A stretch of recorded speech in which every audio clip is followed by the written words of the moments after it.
लोकसभा चुनाव के 5वें चरण के लिए 20 मई को मतदान होना है। यूपी की 14 सीटों पर वोट डाले जाएंगे। पिछले चुनाव में 5वें चरण की 14 में से 13 सीटों पर बीजेपी ने जीत दर्ज की थी। इस चरण की 14 लोकसभा सीटों में 71 विधानसभा सीटें। आपको बताएं कि इनमें से 41 सीटों पर बीजेपी का और 30 सीटों पर विपक्ष का कब्जा है। पिछले चुनाव में बीजेपी की जोरदार घेरेबंदी के बावजूद रायबरेली सीट पर कांग्रेस का कब्जा हो गया था, लेकिन इस बार वो कोई भी कोर कसर नहीं छोड़ना चाहती है। 5वां चरण जिसके लिए धुआंधार प्रचार चल रहा है, 20 तारीख को मतदान होना है, लेकिन ये जो तमाम 14 सीटों पर है जहां मतदान होना है,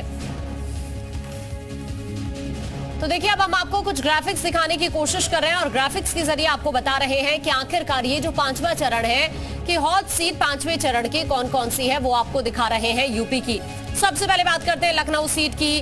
अमेठी सीट को लेकर अपडेट करते हैं, जहां से स्मृति ईरानी एक बार फिर से चुनावी मैदान में है। रायबरेली सीट भी हॉट सीट है, जो कि पिछली बार महज यही सीट थी जो कांग्रेस के पाले में आ पाई थी। लखनऊ सीट जहां से रक्षा मंत्री राजनाथ सिंह चुनावी मैदान में एक बार फिर से ताल ठोक रहे हैं। इसी कड़ी में मोहनलालगंज है, कैसरगंज है, ये हॉट सीटें हम आपको बता रहे हैं। 5वें चरण की 14 सीटें हैं कुल मिलाकर, और इनमें से जो हॉट सीटें हैं कौशाम्बी भी उनमें शामिल है।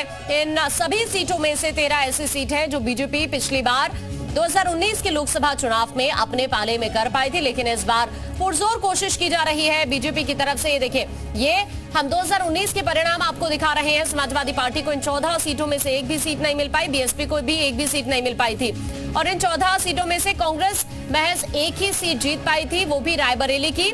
अन्यथा ये जो 13 सीटें हैं 14 में से, वो बीजेपी के पाले में ही गई थी। तो इसी तरह इस रायबरेली सीट को लेकर भी इस बार बीजेपी कोई कोर कसर नहीं छोड़ना चाहती है, और इसीलिए पुरजोर कोशिश की जा रही है रायबरेली को लेकर भी। और ज्यादा जानकारी के लिए तुषार इस वक्त हमारे साथ जुड़ रहे हैं। तुषार का सीधा रुख कर लेते हैं लखनऊ से। तुषार, ये 14 सीटें जिन पर 20 तारीख को मतदान होना है, महज एक सीट रायबरेली की है जो कांग्रेस को बीजेपी ने दे दी थी, कह सकते हैं हम, लेकिन इस बार बीजेपी की कोशिश है कि ये एक जो सीट कांग्रेस के पाले में गई थी वो भी ना जा पाए। तुषार, बिल्कुल, देखिए 14 सीटों पर मतदान होना है और 14 में 13 सीटें जो है जो 2019 में वो भारतीय जनता पार्टी के पाले में थी। एक सीट पे भारतीय जनता पार्टी ने पूरा जोर लगाया था, लेकिन वो राहुल गांधी के कांग्रेस के खाते में चली गई थी। हालांकि इस बार वहाँ पर भी लड़ाई जोर शोर पे है और वहाँ पर भी भारतीय जनता पार्टी कोई कोर कसर छोड़ने वाली नहीं है। दूसरी सबसे बड़ी बात बताऊँ कि इस बार जो चुनाव है, अधिकांश सीटें ऐसी हैं जो कम मार्जिन से पिछली बार भारतीय जनता पार्टी ने जीती थी, इसलिए ये कहा जा सकता है कि यहाँ पे लड़ाई नेट टू नेट होगी और कांटे की टक्कर होगी। ऐसे में भारतीय जनता पार्टी उन सीटों पर भी पूरी तरह से फोकस की हुई है, जैसे कि बाराबंकी हुआ, बांदा, हमीरपुर, झांसी, ये ऐसी सीटें हैं जहां पर भारतीय जनता पार्टी और विपक्ष में कांटे की टक्कर है। इस वजह से यहां पर पूरी तरह से पूरी ताकत भारतीय जनता पार्टी ने झोंक रखी है। वहीं दूसरी तरफ अगर बात करें तो कुछ सीटें जो हैं वो सुरक्षित हैं। बाराबंकी सुरक्षित है, हमीरपुर सुरक्षित है, बांदा सुरक्षित है। ये सुरक्षित सीटों पर भी अगर देखिए तो जो इंडिया गठबंधन है वो भी पूरी ताकत लगा रखा है। यही वजह है कि आज मल्लिकार्जुन खड़गे इन सीटों पर चुनाव प्रचार करने जाएंगे। दूसरी तरफ इन सुरक्षित सीटों पर मायावती की भी नज़र है। मायावती भी यहाँ पर पूरी तरह से जोर आजमाइश कर रही है, क्योंकि मायावती इन सीटों पर त्रिकोणीय मुकाबला होने से मायावती को भी फायदा हो सकता है। तो ऐसे में देखना ये होगा कि किसके पाले में कितनी सीटें आती हैं, लेकिन सभी पार्टियों ने यहाँ पर पूरी ताकत इस बार चुनाव में झोंक दी है। 5वें चरण में देखिए, 4 चरण का जो चुनाव था वो अलग तरीके से था यूपी में, उसमें अगर देखा जाए तो बहुत ज्यादा फाइट नहीं थी। लेकिन तुषार, अगर इन 14 सीटों में से देखें तो कई सारी हॉट सीट्स भी हैं। अमेठी है, रायबरेली है, लखनऊ सीट भी है, मोहनलालगंज सीट है, इस तरह से उत्तर प्रदेश की कई हॉट सीट शामिल हैं। लेकिन न सिर्फ रायबरेली, अगर अमेठी में भी हम समझने की तस्वीर कोशिश करें तो प्रियंका गांधी को हम देख रहे हैं किस तरह से इमोशनली लोगों के साथ अटैच होने की कोशिश कर रही है। कांग्रेस का किस तरह का हम कह सकते हैं कि रिश्ता रहा है अमेठी रायबरेली के साथ, वो कहीं ना कहीं बताने की कांग्रेस कोशिश कर रही है अमेठी वासियों को, रायबरेली वासियों को। लग रहा है कि इस बार अमेठी पे थोड़ी सी चुनौती हो सकती है बीजेपी के सामने।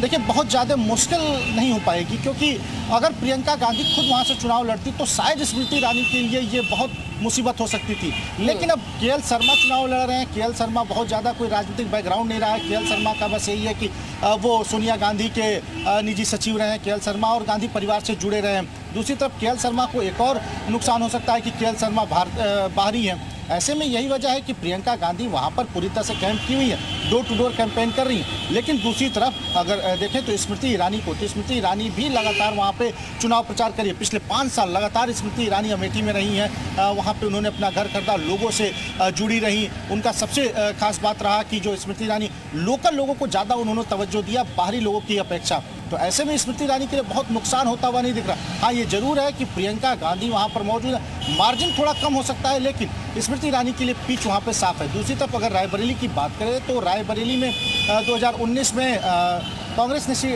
वहां पे जीत दर्ज की थी। तो इस बार राहुल गांधी चुनाव लड़ रहे हैं। तो जो भारतीय जनता पार्टी वो भी पूरी तरह से वहाँ पे कोशिश करी। दिनेश प्रताप सिंह पुराने नेता हैं, मंत्री भी रहे हैं। तो ऐसे में फाइट वहाँ पर ज़बरदस्त है। हालांकि राहुल गांधी कभी 2019 के बाद, चुनाव के बाद कभी रायबरेली नहीं आए थे, तो इसका एक नुकसान राहुल गांधी को भुगतना पड़ सकता है। लेकिन चुनाव प्रचार अगर देखें तो जोर शोर पे कर रहे हैं। दूसरी तरफ भारतीय जनता पार्टी भी चुनाव प्रचार वहाँ पे जोर शोर पे कर रही है। अमित शाह खुद वहाँ पे पहुँचे थे चुनाव प्रचार करने के लिए।